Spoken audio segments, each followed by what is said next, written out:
Hello friends, দেখো আজকে একটা খুব সুন্দর ওয়েডিং গেস্ট মেকআপ লুক করেছি। তো এই রকম লুকটা অ্যাচিভ করতে গেলে কি কি স্টেপ বাই স্টেপ করতে হয় সেটা দেখাবো।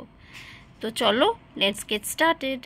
প্রথমে এই অ্যাপ্লাইজার মিস্ট দিয়ে আমি আবার মুখটাকে একটা কুলিং সেন্সেশন দিলাম। এত ভালো লাগছে, যা গরম একটু পড়েছে আমাদের, এখন থেকে টোনার অ্যাপ্লাই না করলে খুব প্রবলেমে পড়ে যাব।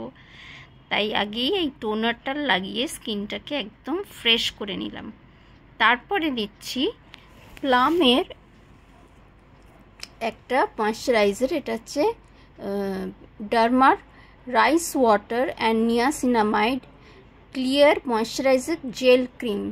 এটা আমি পুরো মুখে খুব হালকা হাতে একটু ড্যাব ড্যাব করে, খুব মালিশ ম্যাসাজ না করে, মানে একটু হালকা হাতে ড্যাব ড্যাব করে আমি পুরো মুখে লাগিয়ে নেবো। এতেও একটা কুলিং সেন্সেশন আমাদের আসে। আমাদের স্কিন প্রিপারেশনটা মাথায় রাখতে হবে যেন খুব ভালো হয়।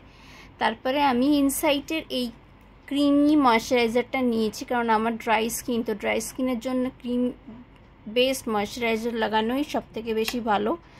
তো আমি এটা লাগিয়ে অ্যাপ্লাই করে নিয়েছি। তারপরের পার্ট হলো কালার কারেকশন। আমি কে বিউটির পিচ কালার কারেক্টরটা ইউজ করেছি। যেখানে যেখানে কালার কারেকশন করা দরকার সেখানে কালার কারেকশন করে নিয়েছি। তো এবং একটা ট্যাপার্ড ব্রাশ দিয়ে আমি পুরো এই কালার কারেক্টরটাকে ভালো করে ব্লেন্ড করেছি, যেন কোনো রকম আনইভেন টোন না থাকে, সব কিছু যেন হাইড করে যায়।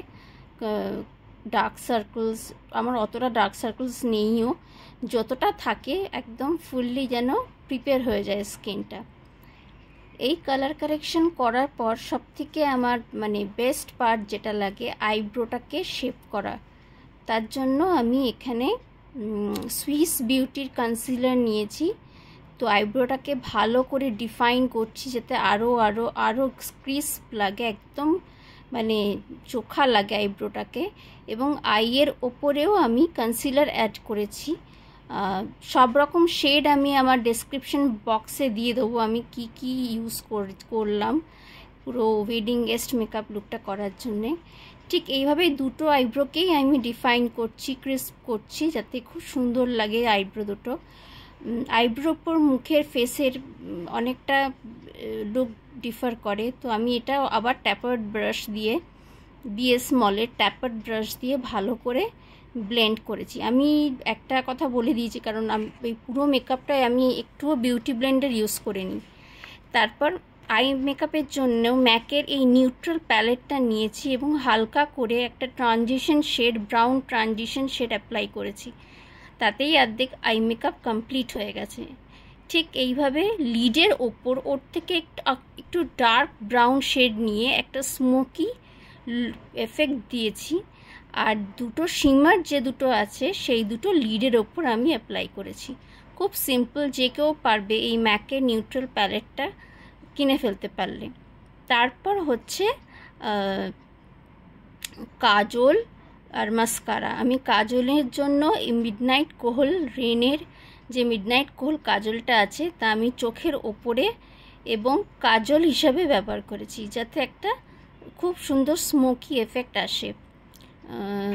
ভালো করে অ্যাপ্লাই করেছি, একটু থিক করেই করেছি। তো দুটো চোখেই করেছি একইভাবে আই মেকআপটা। আর মাস্কারা অ্যাপ্লাই করেছি, মাস্কারা ছাড়া তো চলবেই না। মাস্কারাটা আমি আপার ল্যাশ লাইন, লোয়ার ল্যাশ লাইন দুটোতেই অ্যাপ্লাই করেছি। এবং মাথায় রাখতে হবে আমি এখানে মাস্কারা যেন লেপটে না যায়, একদম মানে খুব সুন্দর থাকে। আর আমি এখানে মার্সের ডাবল ট্রাবল মাস্কারাটা অ্যাপ্লাই করেছি। তারপর বেসের জন্য এই ক্রাইলন সুপ্রা কালার প্যালেটটা আমি নিয়েছি। তাই এর সাথে আমি ইনগ্লটের ডিউরোলাইন যে সলিউশনটা আছে ওইটা মিক্স করে নিয়েছি। ভাবতে পারবে না এত সুন্দর একটা বেস তৈরি হয়ে গেছে, যে কোনো দামি ফাউন্ডেশনকে হার মানায় এই ক্রাইলনের সুপ্রা কালার যে প্যালেটটা আছে। আমি অবাক হয়ে গেছি ফাউন্ডেশনটা অ্যাপ্লাই করার পর এবং ব্লেন্ড করার পর যা গ্লো এসছে। তারপরে আর কোনো রকম কনসিলার আমাকে ইউজই করতে হয়নি। এত সুন্দর, মানে সিমলেসলি ব্লেন্ড হয়ে গেছে, কি বলবো, মানে দারুণ লেগেছে, দারুণ। আমারটা কেনা ছিল অনেক দিন ঘরের মধ্যে, কিন্তু আমি ইউজ করিনি। আমি কালকে একটু ইউজ করেছি, আর আজকে আমি পুরো বেসটা করে দেখলাম, এত সুন্দর বাটারি স্মুথ ব্লেন্ডিং আমি জাস্ট ইম্যাজিন করতে পারিনি। তারপরে পুরো ব্যাপারটাকে লক করার জন্যে এই সাধারণ ল্যাকমের একটা কম্প্যাক্ট আমি ইউজ করেছি। এতে একটা আলাদা কভারেজও দেবে লুজ পাউডারের থেকে। এটাতে কম্প্যাক্ট ইউজ করলে একটা আলাদা কভারেজ পাওয়া যায়। তো আমি সব কিছু পাউডারিং করে লক করে নিয়েছি, যাতে কোনো রকম ক্রিজ লাইন না পড়ে। তারপরে আমি গলাতেও অ্যাপ্লাই করেছি পাউডারটা, কারণ গলাতেও আমি ফাউন্ডেশন অ্যাপ্লাই করেছিলাম। তারপরে নিক্সের এই প্যালেট থেকে এই কন্ট্যুর ডার্ক ব্রাউন শেডটা কন্ট্যুর হিসেবে আমি ইউজ করেছি। গালের দুপাশে, নাকের দুপাশে, ফোরহেডে, জ লাইনে, যেখানে যেখানে কন্ট্যুরিং করতে হয় সেখানে এখানে একটা ব্রাশ দিয়ে, স্কাল্পটেড ব্রাশ দিয়ে কন্ট্যুরিংটা আমি ভালোভাবে ব্লেন্ড করে নিয়েছি। দুটো গালে, ফোরহেডে, সব জায়গায় সুন্দরভাবে ব্লেন্ড করেছি।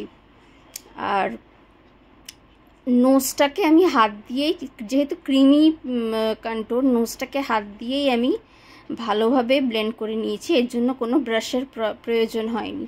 এই সামান্য ট্রিক্সগুলো মাথায় রাখতে হবে, তাহলে নিজেরই কাজের সুবিধে হবে। আর নেক্সট হচ্ছে ব্লাশটা আমি ইউজ করেছি ইনসাইটের ব্লাশ।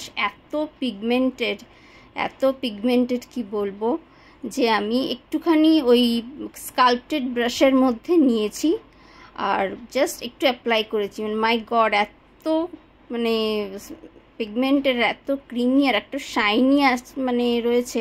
মানে সব প্রোডাক্টই আমি দেখাচ্ছি সবই কিন্তু অ্যাফোর্ডেবল, সবাই চটপট করে কিনে নিয়ে করতে পারবে, ঠিক আমি যেরকমভাবে দেখিয়েছি ঠিক সেই রকমভাবে। তারপরে হাইলাইটার ইউজ করেছি ইনসাইটেরই, এটাও ভীষণ পিগমেন্টেড, একদম পুরো খুব গ্লোই একটা হাইলাইটার। আমি সব কিছু ডেসক্রিপশন বক্সে দিয়ে দেবো, শেড নাম্বার সব কিছু। আর একটু পাউডার হাইলাইটার লাগে ব্রাউ বোনটাকে হাইলাইট করতে, চোখের ইনার কর্নারটাকে হাইলাইট করতে, নোজের টিপে হাইলাইট করতে, এই সব জায়গায়, তারপরে কিউপিড বোতে হাইলাইট করতে, এই সব জায়গার জন্য একটু পাউডার হাইলাইটারের দরকার। তো আমি এখানে কে বিউটির হাইলাইটারটা ইউজ করেছি। তারপর আসছে হচ্ছে লিপস্টিকের পালা। তো লিপস্টিকটা আমি দুটো শেড ইউজ করেছি স্টেজের, একটা হালকা, একটা ডিপ শেড যেটা আমি আউটার লিপ লাইন হিসেবে ব্যবহার করেছি, আর একটা ডার্ক ব্রাউন, হালকা ব্রাউন, যেটা আমি একদম ঠোঁটের মাঝখানে অ্যাপ্লাই করেছি। তো এই দুটো শেড তারপর আমি ভালো করে মিক্স আপ করে দিয়েছি। শেডের নাম দুটো আমি ডেসক্রিপশন বক্সে দিয়ে দেবো। তারপরে রিকোডের ফিক্সিং যেটা স্প্রে আছে সেইটা অ্যাপ্লাই করেছি। দুর্দান্ত গ্লো আসে ফিক্সারটা, আর এত মানে লং লাস্টিং মেকআপটাকে এত হোল্ড করে রাখে এত ভালোভাবে যে কি বলবো। তো এই হলো আমার ইন্ডিয়ান ওয়েডিং গেস্ট